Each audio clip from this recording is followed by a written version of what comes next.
Né? Hoje o nosso papo sobre intestino. Muito bom, né? Continuar um tema que é tão extenso, que é tão vasto, e a gente está tentando resumir, mas parece que vão mais algumas lives ainda sobre o intestino, não é? Hoje, com a presença da querida doutora Marcela. A doutora Marcela já está aí pronta para entrar, bater um papo com a gente. Seja bem-vinda. Muito bom. Vamos começar? Vamos aqui aceitar o convite com a doutora Marcela.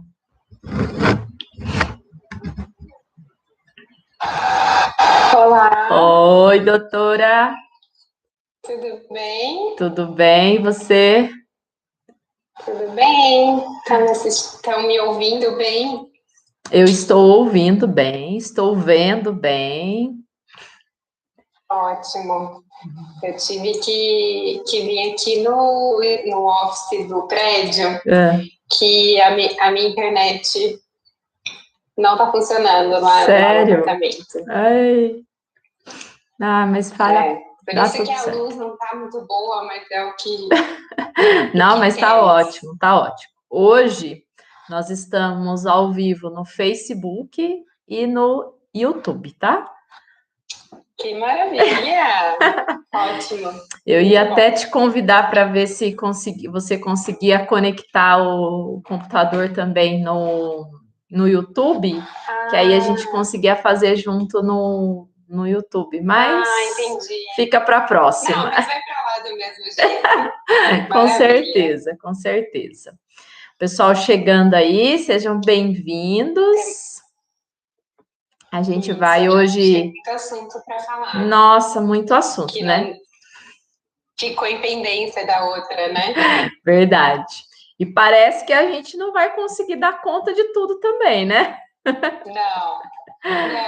É o que eu falei para você. Intestino é um assunto para umas 5 lives, né? Com certeza. A gente vai ter que ir certeza. colocando um pouquinho de cada vez. É, isso daí. Mas é muito bom, né? Pessoal, se tiver alguma pergunta, vocês vão deixando a pergunta aí, que aí a gente vai tentando responder na medida do possível, tá bom? Quer fazer uma recapitulação, assim, do que a gente falou na outra live, assim, o que é mais importante, né? Acho que não dá para falar tudo de novo, mas alguns aspectos só da questão do intestino que é importante. Sim, eu acho que na live passada, eu acho que a gente falou, eu quis falar bastante para vocês a questão do processo digestivo, né? Que eu comecei falando bastante do processo digestivo. Sim. Porque é muito importante, porque quando a gente colocou a live lá, vamos falar sobre intestino. O intestino, ele é o final do processo. Lógico que é uma das partes bastante importante, né? Até pelo tamanho dele. Sim. Mas o processo digestivo, ele começa na boca, né? Ele começa, né? Primeiro que eu falei que ele começa, né, no cérebro, que é nas escolhas dos alimentos. Mas ele começa na boca. Então, falei bastante de todo o processo digestivo, quanto cada parte é importante, cada parte avaliação clínica também, né? Então, às vezes a gente acha que está com um problema intestinal, um problema de desbiose intestinal, mas às vezes é um problema no estômago, né? Sim. Então, a gente tem que saber todas as etapas para a gente conseguir saber a importância delas e fazendo adequadamente cada uma delas. Então, eu não vou recapitular tudo, mas a parte da mastigação, a parte da escolha dos alimentos, o processo do estômago, né? Então, a gente tem um estômago saudável, que ele vai digerir bem as proteínas ou não, principalmente proteínas, né? Onde faz a maior parte da digestão no estômago. A vesícula biliar, eu falei a importância dela também no processo de digestão das gorduras. Sim. Então, tudo isso é importante para o alimento chegar pré-preparado no intestino. E quando a gente fala da questão da escolha dos alimentos, aí surgiu a dúvida do glúten, né? Que aí a gente até falou, nossa, falar do glúten agora não vai dar tempo. É um assunto também só para uma live, né? É um assunto só para uma live. E aí eu queria começar falando um pouquinho dele, né? Voltando à explicação do porquê do glúten, todo mundo fala, é modinha, não é modinha, é para todo mundo que tem que evitar glúten. Eu acho que essa é uma das maiores questões, né? Uhum. Então, primeiro, eu acho que a gente podia falar do glúten, né, Bia? O que você acha? Sim, pode começar com o glúten, né? Porque é uma questão que muitas pessoas têm dúvida, né? Que não conseguem entender direito, justamente por conta disso, né? Que tem as pessoas que defendem que é uma moda e tem aqueles também que defendem que realmente o glúten traz aí um grande dano, né, para o nosso organismo. Então vamos começar com o glúten, acho que é interessante. Tá. Vamos começar, eu vou explicar o que né, é o glúten, né? Porque às vezes as pessoas nem entendem direito o que é o glúten em si. Então, o glúten, gente, ele é um composto de substâncias, né, encontrado em alguns cereais que formam o amido do cereal, né? E quais cereais que tem glúten? O trigo, o centeio e a cevada. A aveia, que é que muito me perguntam também, ela não tem glúten. Porém, ela é processada junto, né? Ela é colhida muitas vezes junto. Nas indústrias, ela é feito o processamento tudo junto dos grãos, então ela acaba tendo uma contaminação cruzada. Então, para muitas pessoas, a gente também fala da aveia quando tem a doença celíaca, né? Que a pessoa não pode nem ter um contato de glúten, a gente fala para procurar as aveias que estão certificadas que não tem glúten. Mas ela não é um grão que possui essa propriedade, tá? Então, é importante falar isso. Aí, por que as pessoas falam, então, por que causa o glúten, né? O que gera isso? É importante a gente saber que o glúten, ele pode causar vários tipos de sintomas ou doenças, né? Então, a doença em si é a doença celíaca, que já é uma reação autoimune ao glúten. Mas a gente tem outras etapas, né? Que é a alergia ao trigo e a intolerância ou sensibilidade ao glúten. Todas elas causam uma reação no intestino, né? Mas a doença celíaca em diferentes graus, né? Então, assim, a doença celíaca é o grau mais avançado, a alergia um pouco menos e a sensibilidade um pouco menos, né?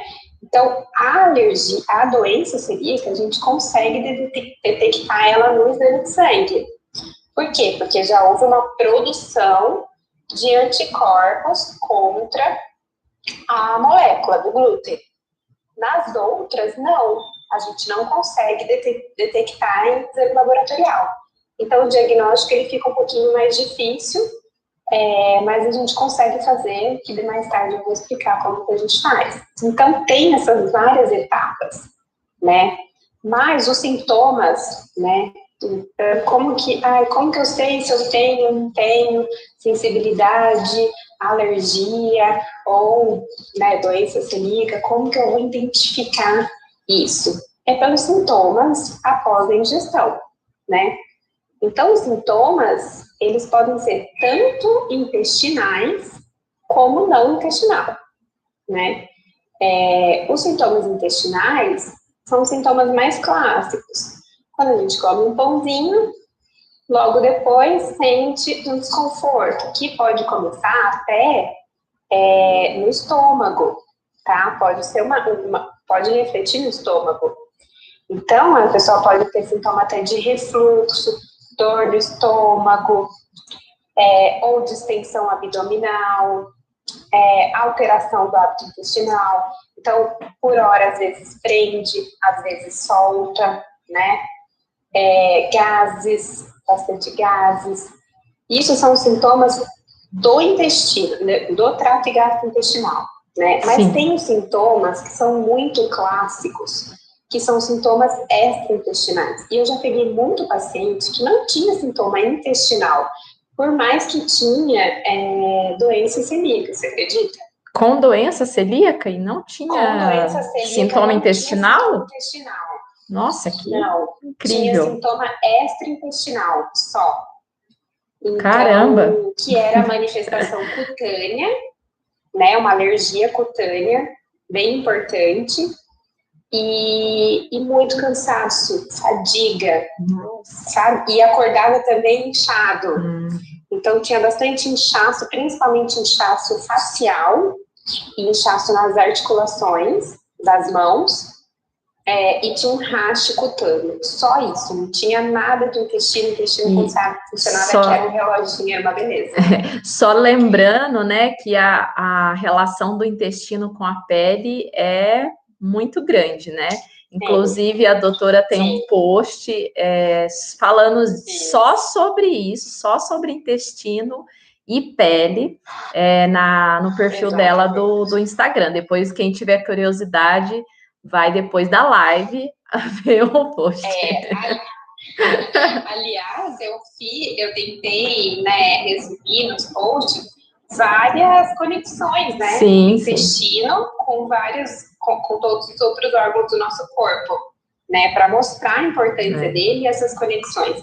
Então, quando essas manifestações do intestino que está inflamado por uma substância que não está sendo bem absorvida, igual é o caso do glúten, as manifestações extraintestinais acontecem por essas conexões, né? Porque é uma inflamação que está no intestino, mas tudo que está acontecendo no intestino não fica só nele, né? Ele reflete os que eles estão conectados, conforme, né, a gente falou na live passada. Mas, na questão do glúten especificamente, a gente tem alguns sintomas extraintestinais muito característicos, que é o cansaço, né, uma fadiga, cansaço extremo, dor no corpo, tá? Esse inchaço, que às vezes é um inchaço principalmente de face, né, um inchaço de ocular, de face, cefaleia é super comum, dor de cabeça super comum, tá? E não necessariamente, manifestações cutâneas, igual eu falei para vocês, isso também é bem comum. E o que eu queria deixar claro para vocês é que, gente, essas manifestações, não necessariamente, elas precisam acontecer logo em seguida da ingestão do glúten, tá? Às vezes, são manifestações tardias, depende do seu sistema imunológico, né? Então, tem algumas pessoas que vão ter manifestação um pouco mais tarde, no dia seguinte, ou depois de 2 dias. Outras manifestações podem ocorrer logo em seguida. Isso varia muito de pessoa para pessoa. E tem a questão também, doutora, de que a pessoa pode desenvolver essa intolerância com o passar do tempo, por exemplo, né, devido ao consumo excessivo do glúten, a pessoa vai desenvolver uma intolerância. Sim, é exatamente isso que acontece. Por exemplo, às vezes a manifestação era super sutil no começo, né? Então a pessoa, por exemplo, comia um pãozinho, às vezes só dava uma prendida no intestino. Se ela não se auto-observa e não vai vendo que realmente é uma substância que não tem uma boa tolerância e vai insistindo nisso, esse processo alérgico, né, esse processo inflamatório, ele vai aumentando. Vai agravando. E as manifestações vai se agravando, né? E aí as manifestações também. Então, aí, de uma dor abdominal, de uma alternância de hábito intestinal, aquilo vai virando outras manifestações, né? Quanto mais tempo a gente se mantém em estado inflamatório, por conta da substância, mais aquilo vai gerando outras repercussões no nosso corpo. E também, isso tudo que eu tô falando, não é só da pessoa que tem a doença celíaca, né? Isso também é das pessoas que têm uma sensibilidade ao glúten, que não é detectada em exame laboratorial nenhum, tá? Tem alguns exames hoje em dia que são bem específicos, que fazem uma coleta de biópsia do intestinal, né, e conseguem ver permeabilidade, conseguem ver, mas são muito difíceis de fazer, né? A gente faz, geralmente, são feitos para fazer estudos mesmo, não tanto para fazer diagnóstico na clínica. Sim. E eu vi um estudo que é o seguinte, eles pegaram os pacientes para fazer a relação do glúten na barreira intestinal de vários pacientes que têm tanto doença celíaca, como a alergia do trigo, como a sensibilidade ao glúten, e pessoas normais, tá? Que não muda nada, comer glúten e não comer glúten. E eles avaliaram que tem uma substância no glúten que chama gliadina. Essa substância que é a substância que vai gerar a lesão propriamente dita, o aumento da permeabilidade do intestino. Ela e outras, mas ela foi nesse estudo, né, indicada como aquela que fura o nosso intestino, né, que é o que o glúten, que a gente fala para não comer, o que faz. E isso aconteceu em todos. Independente. Não foi só independente, né? Claro que num grau um pouquinho maior nas pessoas que têm a doença celíaca, mas o grau variou muito pouco, tá? Então, assim, da pessoa celíaca fez 46%, de uma pessoa normal fez em torno de 30 e poucos por cento. Então, assim, todo mundo tem um prejuízo, sim, né? Uns mais, outros menos, mas todo mundo vai acontecer essa lesão. Então... explica mais um pouquinho pra gente como que é essa lesão, porque senão todo mundo tá achando que o intestino abriu e saiu tudo para fora, furou o intestino. Rompe. Igual cavidade diverticulite, né? Não é dessa forma. Vou explicar como que acontece. É assim, a molécula do glúten, ela é uma molécula, então, que tem essas substâncias, tem a gliadina, né? Que são substâncias que são grandes ali, né? Elas ficam ali na nossa mucosa intestinal e elas, para serem absorvidas, né, elas sofrem um processo ali na membrana e esse processo faz uma agressão, porque não é uma substância de fácil absorção. Eu vou explicar isso também, por exemplo, nas proteínas do leite, mais para frente. Quando a substância não é de fácil absorção e começa a acontecer aquela inflamação ali, e tem algumas substâncias que têm essa capacidade de conseguir entrar, né, nessa barreira e gerar mais inflamação, mais lesão, é como se fosse acho que eu até comentei sobre isso na live passada, é como se o nosso intestino fosse um muro cheio de tijolinho, né? E o cimento, né, entre os tijolinhos fossem substâncias que fazem essa troca, né? O que entra e o que não entra. Então, algumas substâncias conseguem passar esse tijolinho, só que passando o tijolinho, não há uma recuperação adequada daquele tijolinho, vai acontecendo, né, furos. E isso, quando o nosso intestino fica com a nossa parede, né, da nossa casa toda furada, pensa, todo mundo pode entrar, todo mundo pode ver, forma uma poeira, água, né? E isso faz... Aí entra água, entra poeira. Entra água, entra poeira, entra sujeira, né? Entra de tudo, né? Vai tornando ineficaz essa barreira. E além disso, o sistema imunológico está ali. O sistema imunológico, 70% das nossas células imunológicas, né, das nossas células de defesa do corpo, elas estão ali, elas estão presentes ali. Por quê? É um local que a gente tem muito contato entre o meio externo e o meio interno. Então, o nosso corpo é inteligente, ele sabe que ele tem que botar, né, o nosso exército no lugar que a gente tem o maior contato com o meio externo. Então, ali, se a gente está com uma parede, né, com uma muralha que está frágil, o exército tem que trabalhar muito mais, né? Então, a nossa muralha quebrou, o exército tem que trabalhar mais. E a muralha quebrou porque a gente fica colocando para dentro essas substâncias que são nocivas, né, que fazem esse tipo de lesão. E aí o nosso sistema imunológico fica trabalhando exaustivamente contra essas moléculas, né, contra tudo isso que está entrando. Sim. Fora isso, fora essa quebra da barreira, o glúten, né, eles também, né, estudos avaliaram que eles também fazem uma mudança na microbiota, nas bactérias também. Então, ele faz uma seleção de bactérias também não muito favoráveis, né? E bactérias não muito favoráveis, igual eu expliquei na live passada, elas também produzem substâncias inflamatórias.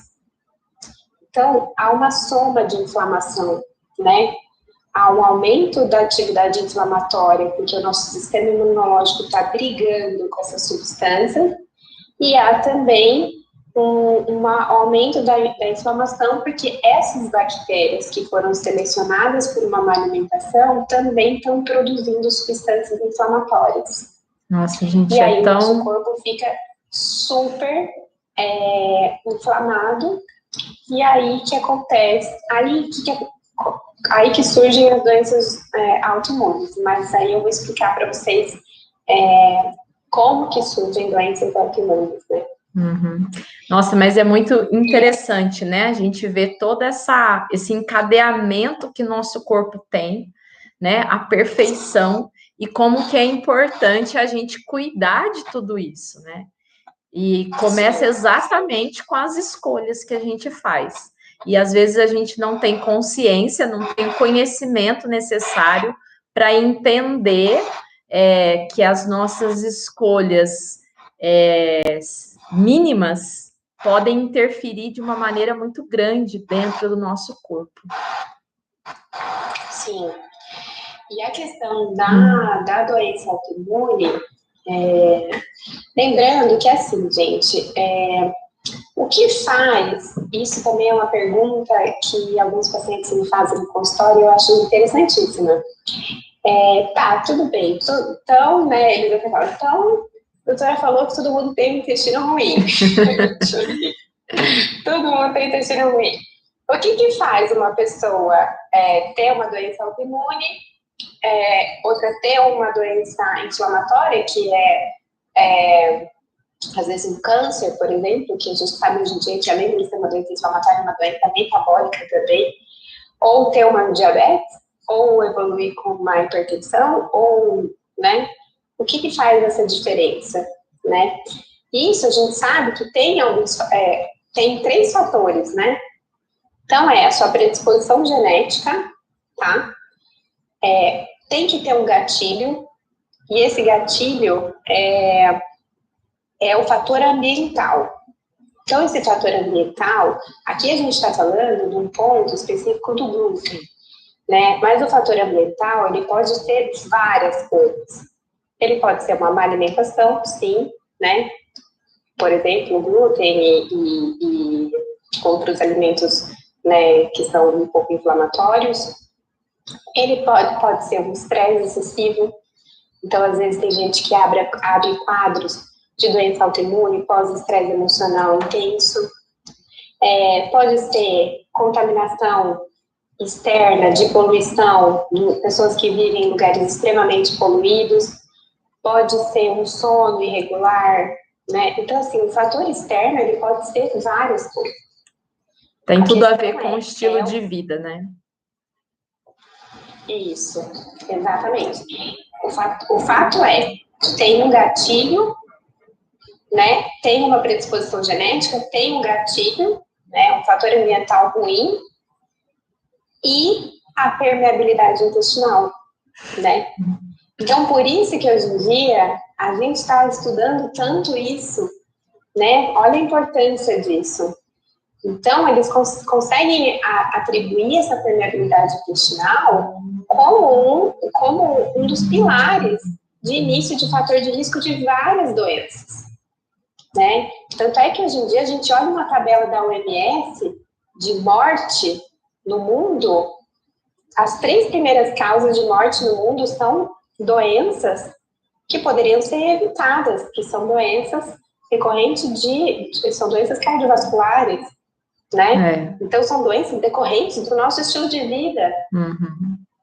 É então, como se a gente estivesse escolhendo morrer, né? Escolhendo ficar doente, não é? Exato, exato.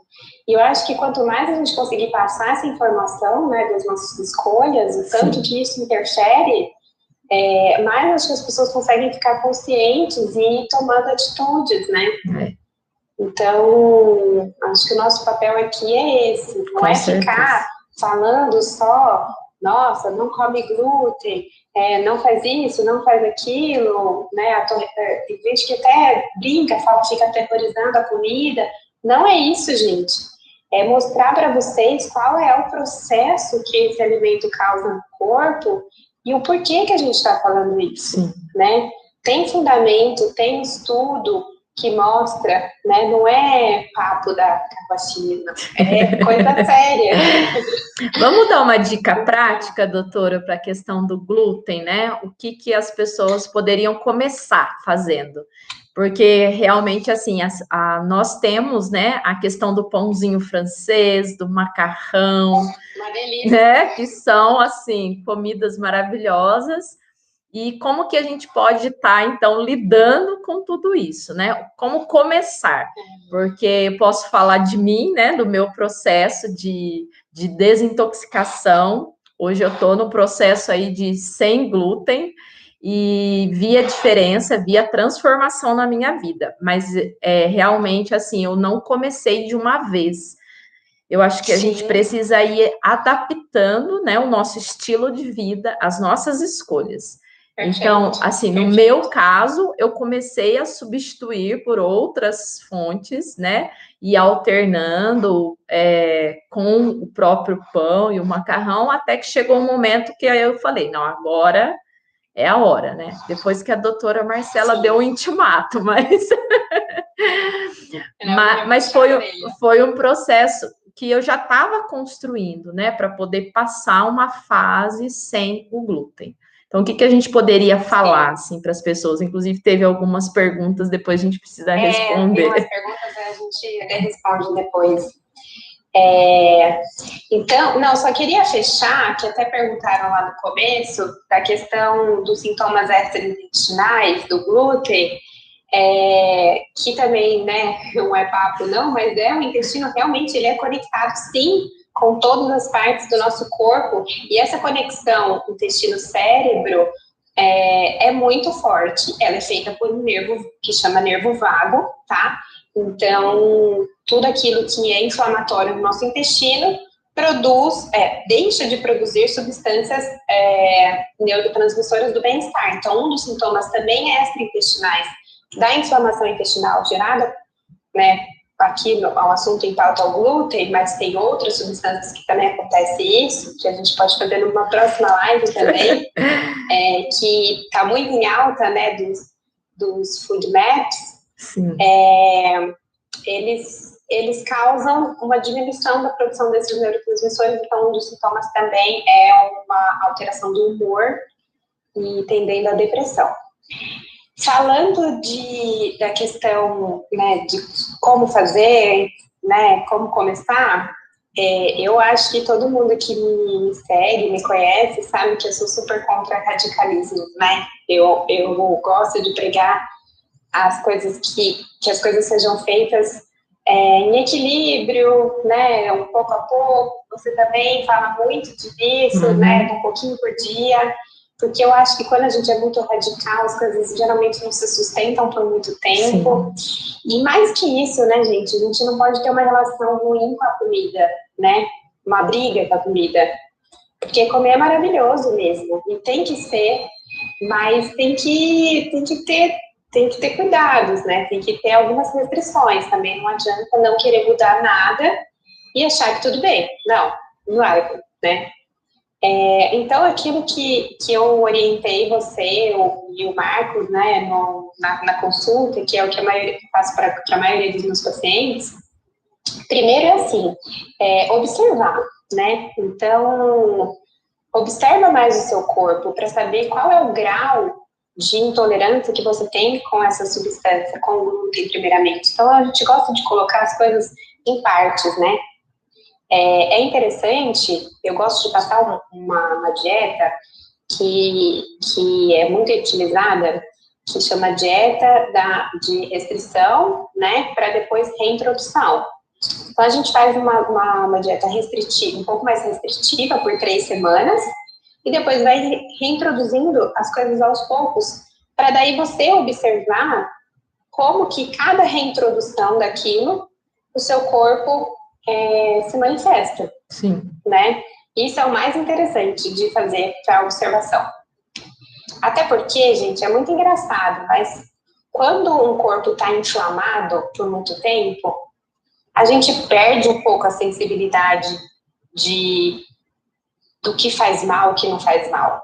Né? Acho que você até passou por isso, né, Bia? Já. Quando a gente... Deixa eu só baixar aqui a gente perde um pouco essa sensibilidade. Quando a gente está mais limpo, digamos assim, a gente fica mais sensível.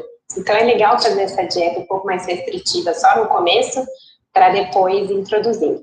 Mas isso é mais legal a gente fazer com orientação no consultório. Sim. Aqui, para dar uma dica geral para vocês, é fazendo trocas. Então, por exemplo, se você come um pãozinho no café da manhã, né, porque todo mundo tem esse hábito, tenta trocar esse pão, a princípio, por pães que tem uma farinha um pouco mais saudável, por exemplo, farinha de castanhas, né?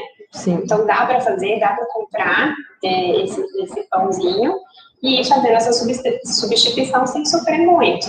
E aí depois a gente vai avaliando como que ficou, né? Se deu tudo bem ou não. E é isso, e tentando tirar aos pouquinhos. Então, começa fazendo café da manhã, deu tudo certo, aí muda o lanche da tarde, tem gente que também come um pãozinho à tarde, ou um pãozinho à noite, mas tudo por etapas. Sim. Né? E com acompanhamento sempre fica mais fácil. Com certeza, com certeza. Lógico que dá pra gente fazer, mas no acompanhamento dá pra gente ir trocando bastante informação também. E é isso, eu ia orientando a começar aos poucos, né, a tirar o trigo, a cevada e o centeio aos poucos, mas se for fazer com acompanhamento, é legal fazer essa restritiva, de tirar tudo e reintroduzindo aos poucos. Isso é bem interessante também. Vamos responder algumas perguntas aí, que já passaram algumas. Indique um livro, por favor. A Eliane está falando. Nossa, em relação ao glúten, tem vários. Amigos da Mente, Barriga de Trigo. Eu posso colocar depois, escrito, eu posso colocar depois vários livros lá no meu perfil. Isso. No post da live. Acho que é legal. Aí tem aqui, o que você diz sobre a síndrome do intestino irritável? Nossa, então, na síndrome do intestino irritável, nada mais é do que isso, é uma inflamação, né, uma hiperreatividade do intestino, né, causado por alimentos. Aí, nesses casos específicos, é muito interessante fazer um acompanhamento, sim, né, médico e nutricional, porque aí a gente tem que melhorar muito a questão da dieta. Porque aí, às vezes, não é só o glúten, tá? Às vezes, são outros alimentos, e hoje em dia a gente sabe que tem os alimentos que são os óligo, os di ou os monossacarídeos, que depois vocês podem procurar, eu vou colocar aqui também, que chama os alimentos Food Maps, né? Eles também podem gerar tem pessoas que não têm uma boa digestão deles, e eles fazem os subprodutos que causam uma inflamação intestinal. Então, a gente também faz uma dieta low FODMAPs, principalmente pessoas que têm intestino irritável. São pessoas que também têm que tomar muito cuidado com o intestino, porque tem uma propensão maior a desenvolver doenças inflamatórias e doenças autoimunes, porque é um intestino frágil, né? É um intestino permeável também. Então, precisa ser tem que ter muito cuidado também com o intestino irritável. E os sintomas clássico, né? Aquela alternância, dor abdominal, alternância do hábito intestinal, gases, super baixa tolerabilidade de alimentos. Isso. Não, vou escrever direitinho. FODMAPs. FODMAPs também é uma live, né? FODMAPs também é uma live, podemos fazer, porque o FODMAPs está muito em alta e é muito interessante porque alguns alimentos do FODMAPs, né, eles são saudáveis, né? São os grãos, principalmente, sim, né? Quem não acha que grãos são saudáveis, né? Banana. dá uma live. Dá uma live. Vamos lá, mas ó. O mecanismo é o mesmo, tá? De lesão. Outra pergunta, doutora Marcela, as carnes podem prejudicar de alguma forma o nosso intestino? Sim, carne em excesso, tá? Por quê? Porque são inflamatórias, né? São substâncias inflamatórias.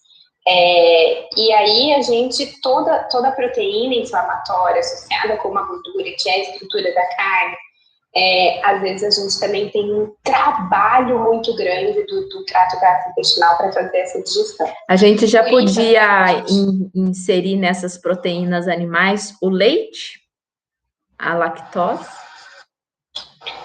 Sim, a lactose também. A lactose, na verdade, é o seguinte, deixa eu só concluir da proteína.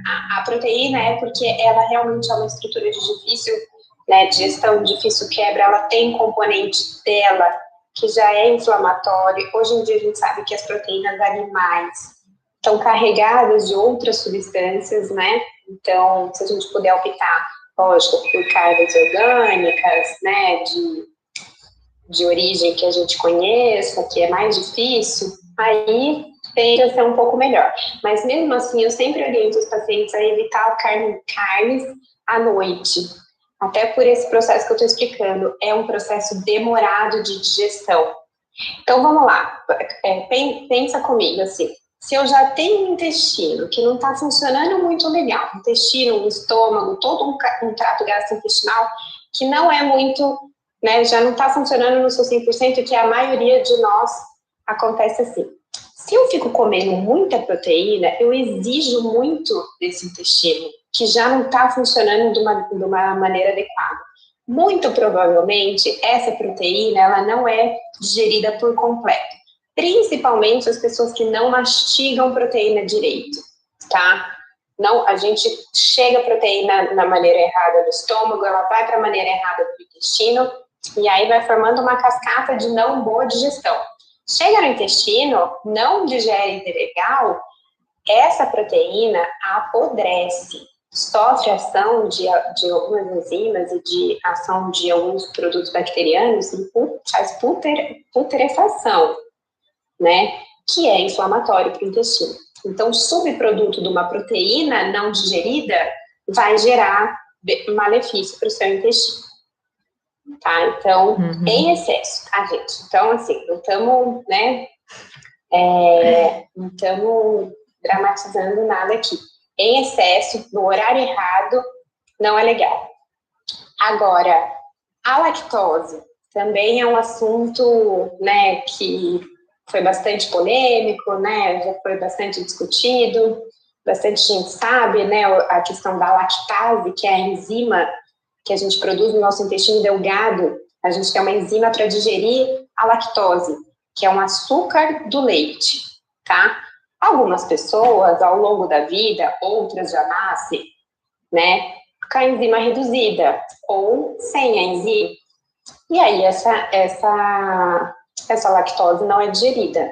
E quando ela não é digerida, ela fica muito tempo ali no intestino, sofrendo também ação de enzimas e gerando uma fermentação, tá? E essa fermentação produz gases, essa fermentação produz cólica, que distende, gera diarreia, e mais que isso, né? Tudo isso, além de estar fazendo esse mal, por essas substâncias não estarem sendo bem absorvidas, elas atrapalham também a absorção das outras coisas que vocês estão comendo junto, né? Então, quando chega tudo no intestino e uma das substâncias não está sendo bem digerida, está gerando uma fermentação ali, ela atrapalha a absorção das outras coisas também, né? E o problema do leite não é só a lactose, tá? Né, tem gente que compra as coisas sem lactose ou toma a enzima da lactose. O problema é o leite tem, se eu não me engano, acho que são umas 10 ou 12 proteínas, tipos diferentes, né? E todas elas são proteínas enormes, são proteínas muito grandes. E nosso processo de digestão delas é super dificultado. Por quê? Porque é uma substância que não foi muito feita para o adulto ficar tomando, né? É para o bezerro tomar e o do leite materno é para o bebê tomar. Ponto, acabou. Né? Então, as proteínas, elas também acontece esse mesmo processo que eu expliquei para vocês. Quando tem uma dificuldade de absorção, tudo isso gera um pouco de uma inflamação. Fica tudo prejudicado. Algumas pessoas mais, outras pessoas menos. Vai de pessoa para pessoa. Eu também não sou muito a favor do leite na vida adulta. Até porque não tem motivo da gente tomar leite na vida adulta. Não me falem do cálcio, porque eu já ia perguntar. Já tá batido que não é a melhor fonte de cálcio, né, gente? Então, desculpem falar, mas se o médico de vocês ainda falam para tomar cálcio, para repor, tomar leite para repor cálcio, é porque, né, tá rolando um atraso. As pessoas relacionam muito isso, né? Com, tem que tomar leite porque eu preciso de cálcio, né? E isso ainda é muito verdade para as pessoas, né? As pessoas ainda... Muito. E, assim, só dá um Google, né? Maiores fontes de cálcio alimentar. Nossa, o leite está lá embaixo. Então, não é desculpa. Exatamente. A Eliane perguntou, e o leite sem lactose? Como é que é? Leite sem lactose. Sem lactose. Igual eu expliquei, tudo bem. O leite sem lactose, não é que ele é sem lactose, tá, gente? Eles colocaram a enzima da lactase ali. Então, é como se eles estivessem te dando a enzima da lactose, tá? Se você, por exemplo, não tem um problema de enzima, não faz sentido você tomar leite sem lactose. Agora, o leite em si, que eu falei, tem essas 12 proteínas super difíceis de digestão, ele vai gerar a inflamação do intestino, ele vai aumentar a inflamação. E outra, leite, as proteínas, essas proteínas específicas, isso é muito importante que eu vou falar agora, tá? Muito. Anota. Prestem atenção. Essas proteínas do leite, né, elas são ativadoras, né, de muco, tá? Então, elas fazem a gente as nossas células que fazem a produção de muco, elas aumentam a histamina, que é alergênica, aumenta mastócito, que são células da alergia, e elas aumentam a nossa produção de muco. Então, pessoas que têm rinite, sinusite, né, crônica, não pode ficar tomando leite. Ainda mais agora, que é época que vai virar o tempo, tá ficando friozinho, não dá para tomar leite, porque vai produzir muito muco e vai ativar sinusite, rinite, né, otite, por conta de estar congesto. Sim. Então, tudo isso é muito importante. E muco intestinal também. Problemas intestinais também. Eu falava numa live falando sobre a questão da gente fazer as coisas aos poucos, né? Mas na questão do leite, eu lembro que quando eu deixei de tomar leite, até contei que eu era uma bezerrinha, que eu tomava 1 litro de leite por dia, assim, brincando, né? E quando eu resolvi e fui vendo, né, toda essa questão que o leite causava, né? Eu tinha uma rinite muito forte. E aí eu resolvi fazer a cortar o leite por 21 dias, fiquei 21 dias sem tomar leite. E foi difícil, mas eu resisti. E aí, depois, no 22º dia, eu peguei aquela canecona de leite para tomar. A hora que eu coloquei o leite na boca, não desceu mais. E aí, a hora que você estava falando da questão da gente fazer as 3 semanas de desintoxicação, e aí a gente vai perceber o quanto aquele alimento fazia mal para a gente não precisa. Comigo foi a questão do leite, porque depois eu não consegui mais tomar leite. Foram 21 dias sem tomar, e depois não consigo mais tomar leite assim como eu tomava antes. Não tem necessidade, é um hábito, né? É até complicado, porque a gente vive num país que o hábito, né, é cultural, né, do brasileiro. Leite, café, pão francês e margarina. Margarina é outro tema, né? É uma combinação, meu Deus. É complicado, olha, né? Nada saudável.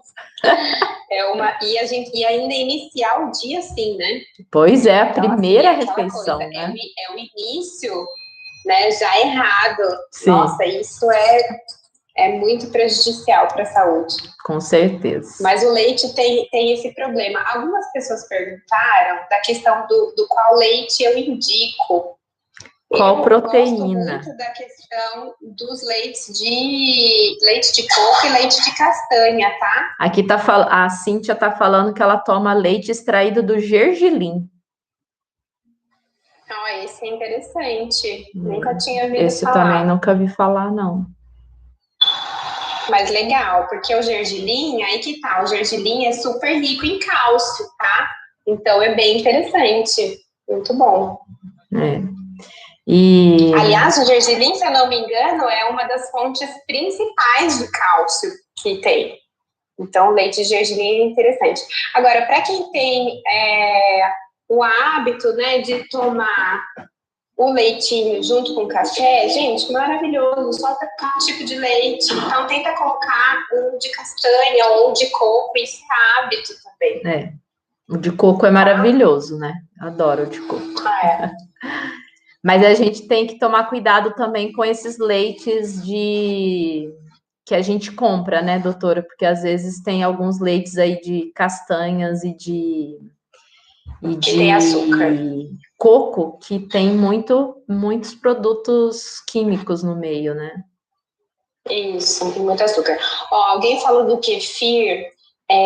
Eu ia até falar da questão dos alimentos que são amigos do intestino, que são os alimentos probióticos, o kefir, o kombucha, o iogurte natural fermentado sem açúcar, né? Aqueles iogurtes que tem o fermento lácteo.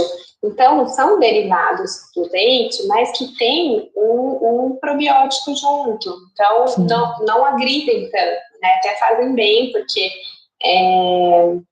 tem a questão prebiótica, né? Eles também servem de alimento para as nossas bactérias. Sim. Mas isso tem que entrar, gente, numa pessoa que já está fazendo, já está num processo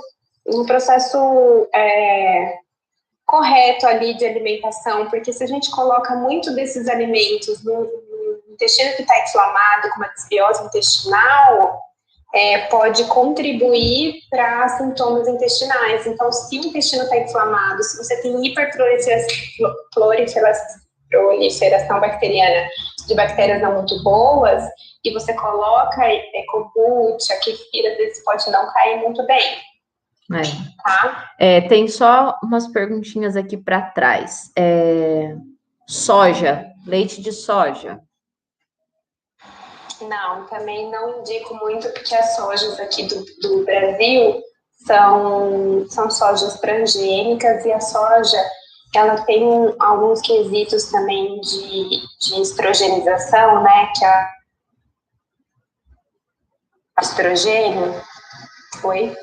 Cortou um pouquinho. Que mimetiza. Estão me ouvindo? Agora sim. Mimetiza estrogênio, então não é muito adequado. E derivados do leite? Uma vez ou outra, tudo bem, mas não.